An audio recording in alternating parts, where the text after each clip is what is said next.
Hai, selamat datang di channel Alur Cerita Film Cinema Recap. Seperti biasa, komentar terpilih dari konten Mimin sebelumnya kali ini ditulis oleh @lutfian project.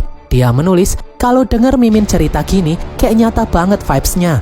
Wah, makasih ya guys, makanya subscribe biar nggak ketinggalan konten seru dari Mimin. Alur cerita film yang akan Mimin bawakan kali ini berjudul Tron Ares yang rilis pada tahun 2025 ini. Film ini bercerita mengenai makhluk digital yang memberontak dan masuk ke dalam dunia nyata. Film ini dibintangi oleh Jared Leto, Evan Peters, dan Greta Lee. Langsung saja kita masuk ke dalam alur cerita film Tron Ares. Semoga.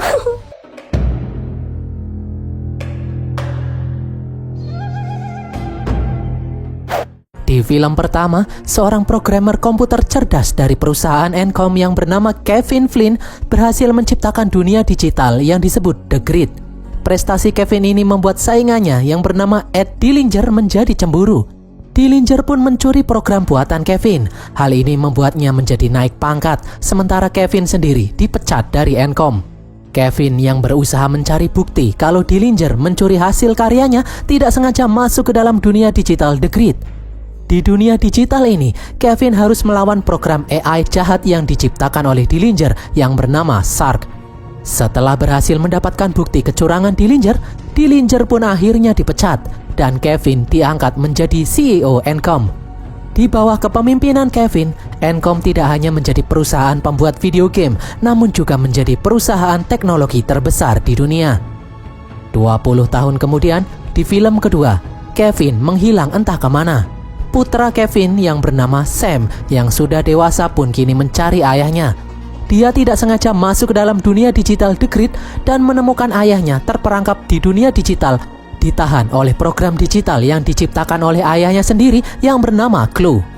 Setelah Kevin mengorbankan diri untuk menghancurkan Clue, Sam kembali ke dunia nyata mengajak sebuah program digital yang bernama Quora. Hal ini membuktikan kalau Kevin juga berhasil menciptakan kode yang bisa membawa program digital ke dunia nyata. Sementara itu, Dillinger menciptakan perusahaan teknologi baru dan menjadi pesaing utama perusahaan Encom. Saat ini perusahaan Dillinger dipimpin oleh cucu Ed Dillinger yang bernama Julian Dillinger. Julian sangat berambisi ingin menghancurkan Encom. Julian juga menciptakan dunia digitalnya sendiri di dalam server perusahaan Dillinger yang bernama Dillinger Grid. Saat ini, perusahaan Encom sendiri dipimpin oleh kakak beradik cerdas yang bernama Eve dan Tess. Namun, Tess yang lebih pintar meninggal akibat sakit kanker. Berita di televisi menyorot persaingan perusahaan Dillinger dan Encom yang semakin memanas. Di dalam kantor Dillinger, Julian bekerja keras menciptakan program yang jauh lebih pintar, lebih kuat, dan lebih cepat dari yang diciptakan oleh kakeknya dulu untuk menjadi pemimpin dunia digital grid milik Dillinger. Program ini diberi nama Ares. Di dalam dunia digital ini, jika Ares mati, Julian bisa menghidupkannya kembali dengan mudah. Julian seperti dewa di dalam dunia digital grid miliknya. Sementara itu, di Alaska, Eve dan asistennya, Seth, berada di laboratorium rahasia milik Encom. Dia meneliti komputer lama milik Kevin untuk mencari kode rahasia milik Kevin yang bisa membuat benda di dunia digital masuk ke dalam dunia nyata.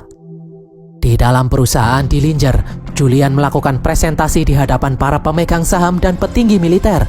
Dengan teknologi laser partikel, dia memasukkan sebuah tank canggih yang sebelumnya dia buat di dalam dunia digital. Dengan teknologi ini, Julian mengklaim kalau dia bisa menciptakan apapun yang dia inginkan. Dia tinggal memprogramnya di dalam dunia digital dan kemudian mengirimnya ke dunia nyata menggunakan teknologi laser partikel. Tak hanya kendaraan militer, Julian juga memasukkan Ares ke dalam dunia nyata. Julian berkata kalau Ares adalah prajurit yang sangat kuat dan sangat cerdas, dan lebih menariknya lagi, jika Ares mati di tengah peperangan, Julian tinggal menghidupkan Ares kembali di dalam dunia digital dan mengirimkannya ke dunia nyata lagi. Setelah semua orang pergi, Ares memperhatikan sekitar. Dia terpukau melihat dunia nyata. Ibu Julian yang bernama Elizabeth lalu menemui Julian. Elizabeth memperingatkan kalau ambisi Julian terlalu berbahaya bagi perusahaan ini. Ditambah-tambah, benda digital yang dimasukkan Julian ke dunia nyata masih belum stabil, hanya akan bertahan 29 menit saja. Tiba-tiba, Ares dan tank digital yang ada di sini hancur lebur. Julian masih belum menemukan kode permanensi yang bisa membuat semua benda digital bisa bertahan selamanya di dunia nyata. Julian pun berkata kalau dia sedang berusaha keras mencari kode permanensi itu. Elizabeth menyuruh Julian untuk berhati-hati, jika tidak, Julian bisa dipecat dari kursi kepemimpinan oleh para pemegang saham. Di dalam dunia digital The Grid, Ares pun dihidupkan kembali. 29 hari kemudian, di Alaska, Eve akhirnya menemukan kode yang selama ini dia cari. Kode itu tersimpan di dalam permainan Tron yang dulu dibuat oleh Kevin. Eve lalu menyuruh Seth untuk mempersiapkan laser partikel miliknya. Setelah memasang kode yang dia temukan, laser partikel pun mulai menyala. Laser itu membawa pohon jeruk digital ke dalam dunia nyata. Setelah menunggu lebih dari 29 menit, ternyata pohon jeruk digital itu masih bertahan. Ternyata Eve berhasil menemukan kode permanensi yang selama ini dia cari. Eve berhasil memasukkan benda digital ke dalam dunia nyata secara permanen. Di dalam kantor Dillinger, Julian masih berusaha mencari kode permanensi, namun tidak kunjung berhasil. Elizabeth kemudian datang. Dia terkejut melihat Julian sedang menghack server milik Encom. Julian pun berkata kalau dia yakin saat ini Eve pasti juga sedang mencari kode permanensi itu. Elizabeth menyuruh putranya menghentikan aksinya itu karena Julian bisa terancam pidana. Namun Julian yang keras kepala tidak peduli. Julian lalu mengirim beberapa program yang dipimpin oleh Ares menjebol masuk ke dalam server The Grid milik Encom di dalam dunia digital. Ares dan anak buahnya pun berhasil mengalahkan program penjaga server. Ares kemudian naik untuk mencari informasi mengenai Eve. Di sini, Ares mengakses semua data mengenai Eve. Ares pun terpukau melihat Eve yang ingin menolong semua orang dan menggunakan teknologi digital untuk tujuan kebaikan. Sadar kalau servernya sedang dijebol, petugas Encom pun mengirim program untuk mengusir para pembobol itu. Di dalam dunia digital, setelah mendapatkan data yang diinginkan, Ares mengajak pasukannya untuk pergi. Namun mereka dihadang ratusan program Encom yang berdatangan. Pertarungan sengit pun terjadi. Di saat akan pergi, Ares melihat salah satu anak buahnya terluka. Anak buah Ares yang lain yang bernama Athena menyuruh Ares untuk segera pergi sesuai perintah. Namun secara aneh, Ares malah melanggar perintah dan menyelamatkan anak buahnya itu. Di dunia nyata, sadar kalau aksinya diketahui pihak Encom, Julian yang sudah mendapatkan data yang dia inginkan mengirim kode penghancur. Hal ini menghancurkan Ares dan semua program miliknya yang saat ini ada di dalam server Encom. Aksi Julian ini membuat server Encom menjadi kacau. Wakil Presiden Encom yang bernama Ajay yang sedang melakukan konferensi pers pun terganggu. Ajay lalu menelpon Eve melaporkan kalau server Encom diserang oleh pihak Dillinger. Eve pun menyuruh Ajay tidak usah khawatir karena Eve sudah berhasil menemukan kode permanensi lebih dulu daripada pihak Dillinger. Eve saat ini sedang dalam perjalanan kembali ke kantor Encom sambil membawa kode permanensi yang dia simpan di dalam flash disk. Di dalam dunia digital The Grid milik Dillinger, Ares meneliti semua file mengenai Eve. Ares pun terpukau melihat kegiatan manusia. Ares juga melihat kalau Eve berusaha melanjutkan perjuangan kakaknya yang bernama Tess yang sudah meninggal untuk menciptakan teknologi yang bisa berguna bagi umat manusia. Di tempat lain, sesampainya di bandara, Eve yang sadar kalau pihak Dillinger pasti akan mengejarnya, menyuruh Seth pergi menggunakan mobil, sementara dia sendiri akan menggunakan motor. Dan benar, di dalam kantor Dillinger, Julian memasukkan Ares dan Athena ke dalam dunia nyata. Julian menyuruh mereka berdua untuk mengejar Eve. Ares dan Athena harus bisa menangkap Eve dalam batas waktu 29 menit sebelum Ares dan Athena hancur. Mereka berdua pun langsung melesat menggunakan light cycle. Di jalanan, sadar kalau dia sedang diikuti, Eve langsung membelokkan motor. Melihat ada polisi yang mengejarnya, Ares lalu mengeluarkan light ribbon yang bisa membelah mobil polisi. Eve lalu masuk ke dalam jalur lain membuat Ares terpisah. Eve kemudian masuk ke dalam gedung parkiran dan bersembunyi. Dari belakang, Athena mengikuti jejak Eve di dalam gedung parkiran. Eve lalu melempar motornya menghantam Athena hingga terlempar. Di saat Eve melihat ke bawah, ternyata Athena masih bisa bangkit dan berlari kembali naik ke atas. Eve pun menyalakan light cycle milik Athena dan menaikinya untuk kabur. Namun di jalanan, Eve kini dikejar oleh Ares. Ares mengeluarkan light ribbon membuat Eve berusaha keras menghindarinya. Ares lalu menghentikan motor saat hampir menabrak mobil yang berisi bayi. Ares kemudian kembali mengejar Eve. Eve ikut mengeluarkan light ribbon, namun Ares berhasil mengejarnya. Light ribbon ini mengakibatkan kekacauan di jalanan. Mereka berdua lalu menabrak tumpukan sampah hingga terlempar. Eve kemudian berlari menuju pelabuhan. Melihat Ares masih mengejarnya, Eve lalu menghancurkan flash disk dan melemparnya ke dalam laut. Ares kemudian datang. Ares menyuruh Eve menyerahkan kode permanensi. Eve pun menjawab kalau flash disk yang berisi kode permanensi sudah dia hancurkan dan dibuang ke laut. Tiba-tiba Ares merasa kesakitan karena waktu hidupnya hampir berakhir. Ares berkata kalau kode itu masih ada di dalam memori Eve. Dari belakang, sebuah helikopter milik anak buah Dillinger datang sambil membawa laser partikel.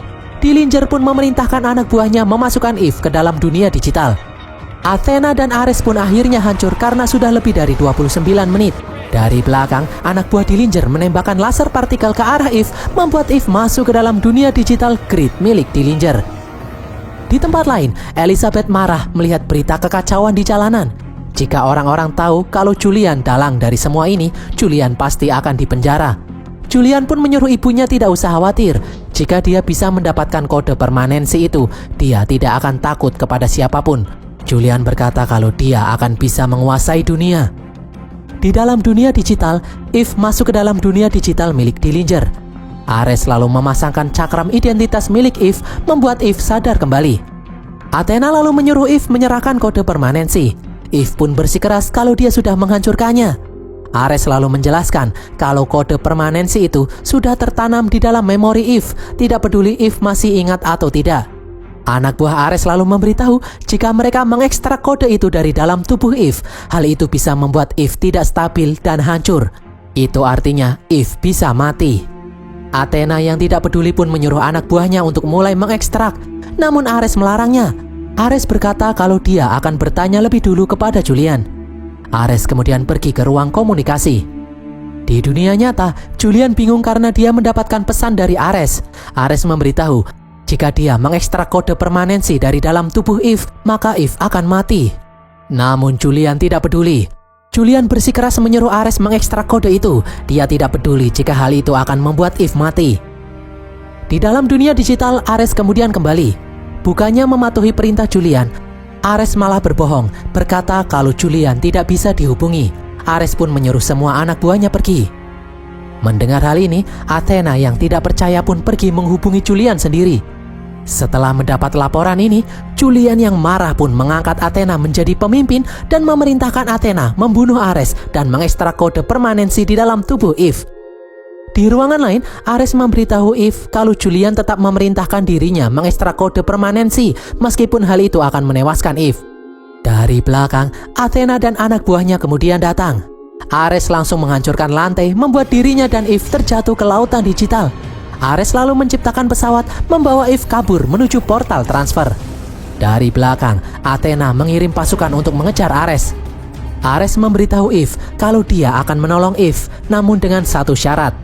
Eve harus memberitahu kode permanensi kepadanya agar Ares bisa tinggal di dunia nyata secara permanen. Ares ingin merasakan menjadi manusia. Eve pun terkejut mendengar hal ini. Melihat dari belakang mereka berdua masih dikejar, Eve pun akhirnya setuju. Dengan susah payah, Ares pun akhirnya berhasil membawa Eve masuk ke dalam portal transfer. Di dalam dunia nyata, Julian bingung melihat laser partikel tiba-tiba aktif sendiri. Ternyata laser partikel itu membawa Ares dan Eve kembali ke dunia nyata. Ares pun langsung mengalahkan beberapa penjaga dan membawa Eve kabur menuju markas Encom. Julian langsung menyalakan laser partikel, membawa Athena kembali ke dunia nyata. Julian lalu menyerahkan laser partikel kepada Athena. Julian memerintahkan Athena menangkap Eve dengan cara apapun dan membunuh siapapun yang menghalanginya. Mendengar hal ini, Athena pun langsung melesat terbang menggunakan jetpack. Di jalanan, sadar kalau waktu yang mereka miliki tidak banyak. Eve lalu meminjam telepon seorang pemilik toko untuk menghubungi Seth. Eve menyuruh Seth mempersiapkan sesuatu. Ares lalu mencuri sebuah mobil sedan yang lebih cepat. Mereka berdua kembali melesat menuju kantor Encom. Singkat cerita, Eve dan Ares sampai di kantor Encom bebarengan dengan Seth yang membawa perlengkapan. Mereka bertiga pun langsung naik ke lantai atas. Di dalam lift, Seth terpukau melihat Ares yang merupakan sebuah program komputer bisa masuk ke dalam dunia nyata. Eve pun memberitahu kalau Ares sudah membantunya. Sebagai imbalan, Eve sudah berjanji akan memberikan kode permanensi agar Ares bisa hidup di dunia nyata tanpa batas waktu. Mereka bertiga lalu masuk ke dalam kantor milik Kevin. Eve sadar kalau kode permanensi itu tersimpan di dalam program game Tron lama milik Kevin. Eve akan memasukkan Ares ke dalam dunia digital grid ciptaan Kevin dan mencari kode itu di dalam sana. Eve dan Seth pun mulai memasang laser partikel. Ares lalu bertanya bagaimana jika Eve membohonginya. Eve pun terkejut, dia tidak menyangka Ares yang merupakan sebuah program memiliki rasa curiga seperti manusia pada umumnya. Eve pun berkata jika dia ingin membohongi Ares, dari awal dia tidak akan mengajak Ares datang ke sini. Di saat mereka akan mulai mengirim Ares masuk ke dalam The Grid, dari jauh mereka melihat Athena datang. Eve pun langsung menyalakan laser partikel menembakkannya ke arah Ares, membuat Ares masuk ke dalam The Grid kuno ciptaan Kevin. Setelah Ares pergi, Athena langsung menjebol masuk. Athena menghancurkan laser partikel milik Eve. Di saat Athena akan menembak Eve dengan laser partikel yang dia bawa, waktu yang dimilikinya sudah habis. Athena pun langsung hancur meninggalkan laser partikel milik Dillinger. Di dalam The Grid ciptaan Kevin, Ares ditemui program bantuan berupa bola kecil. Ares meminta bola itu memberitahunya di mana kode permanensi berada. Bola itu lalu menyuruh Ares mengikutinya. Ares pun langsung melesat menaiki light cycle mengikuti bola itu. Di dalam The Grid milik Dillinger, Athena teringat dengan perintah Julian yang menyuruhnya menangkap Eve bagaimanapun caranya dan membunuh siapapun yang menghalanginya. Athena pun akhirnya kembali ke dunia nyata melalui portal transfer. Di dunia nyata, Julian kaget melihat laser partikel miliknya tiba-tiba menyala sendiri. Ternyata itu adalah Athena yang kembali ke dunia nyata.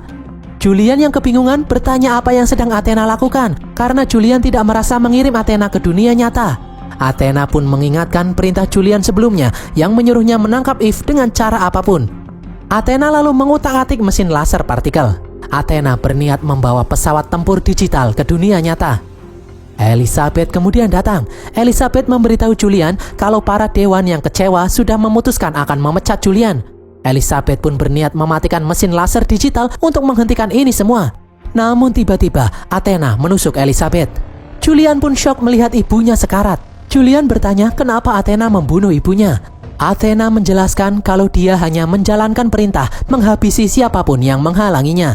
Julian kemudian berusaha menghentikan misi ini, namun tidak bisa. Di dalam The Grid jadul milik Kevin, bola kecil mengantar Ares menemui program yang menyerupai Kevin. Sementara itu, di dunia nyata, Athena naik pesawat tempur bersama pasukannya mencari Eve. Di dalam kantor Encom, Ajay datang menemui Eve dan Seth yang sedang memperbaiki laser partikel. Eve menceritakan semua yang terjadi kepada Ajay. Ajay pun tidak percaya kalau Eve pernah dibawa masuk ke dalam dunia The Grid. Eve lalu menjelaskan kalau saat ini Ares ada di dalam grid milik Kevin untuk mencari kode permanensi.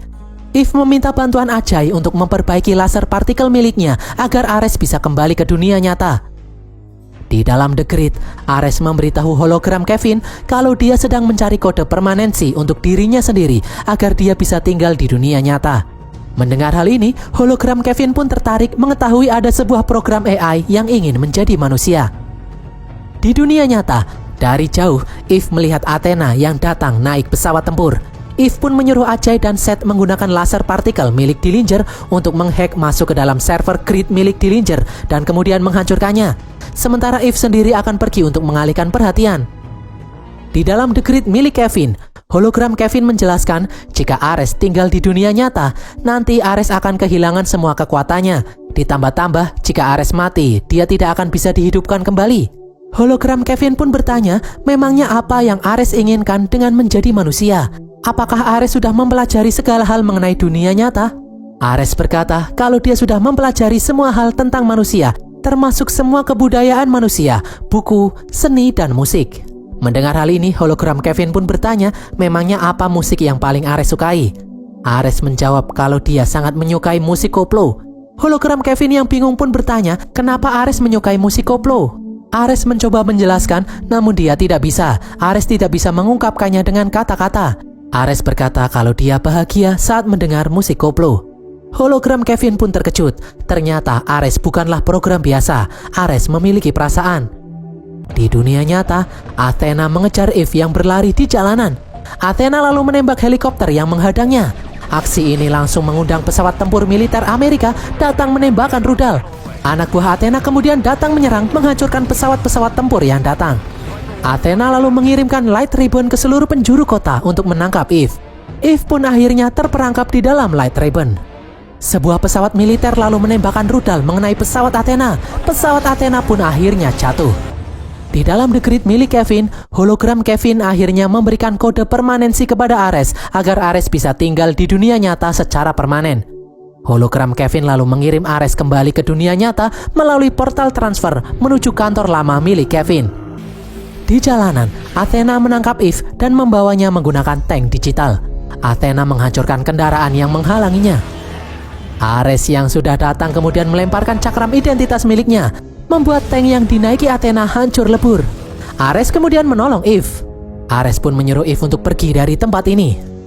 Athena sudah sadar kalau Ares ternyata sudah memiliki kode permanensi. Itu artinya, jika Athena membunuh Ares, Ares akan musnah selamanya. Dua anak buah Athena kemudian datang. Mereka langsung maju melawan Ares. Awalnya Ares sempat kewalahan. Ares kemudian mengambil senjata musuh dan menggunakannya untuk menghancurkan semua anak buah Athena. Namun Athena masih bisa menghantam Ares. Di tempat lain, Ajay akhirnya bisa masuk ke dalam sistem The Grid milik Dillinger. Ajay langsung menghancurkan The Grid milik Dillinger itu. Di dunia nyata, Athena masih bertarung melawan Ares dengan sengit. Ares pun bisa balik melawan, menghajar Athena bertubi-tubi dan memotong tangan Athena. Mereka berdua lalu melihat program anak buah Athena berjatuhan dari langit. Itu artinya sistem The Grid milik Dillinger sudah dihancurkan. Jika Athena mati, Athena tidak akan bisa dihidupkan kembali. Waktu yang dimiliki Athena kemudian habis. Athena pun hancur berkeping-keping. Di tempat lain, pasukan kepolisian mendatangi kantor Julian setelah mengetahui kalau Julian adalah dalang dari semua ini. Julian lalu mengaktifkan laser partikel. Di saat polisi menjebol masuk, Julian menyalakan laser partikel dan kabur ke dalam dunia digital The Grid milik Dillinger. Singkat cerita, beberapa bulan kemudian, Eve memindahkan isi kantor rahasia yang tadinya ada di Alaska ke dalam kantor Encom. Eve juga menggunakan semua teknologi milik Encom untuk membantu umat manusia dalam bidang kesehatan dan bidang pangan. Eve lalu mendapatkan surat dari seseorang. Ternyata surat itu berasal dari Ares. Ares memberitahu kalau saat ini dia sedang belajar menjadi manusia. Selain itu, Ares juga sedang menelusuri jejak anak Kevin yang bernama Sam yang menghilang bersama makhluk digital yang bernama Quora. Di dalam The Grid milik Dillinger yang sudah hancur lebur, Julian mendapatkan cakram identitas. Saat dia memegang cakram itu, Julian berubah menjadi program ciptaan kakeknya yang bernama Sark. Dan berakhirlah alur cerita film Tron Ares ini guys. Semoga kalian terhibur. Pesan yang kita dapatkan dari film ini adalah musik dangdut koplo bisa membuat semua orang, bahkan program AI pun menjadi terlena. Tulis kritik dan saran kalian di kolom komentar. Jangan lupa subscribe dan follow media sosial kami. Sampai jumpa di konten Mimin berikutnya. Bye.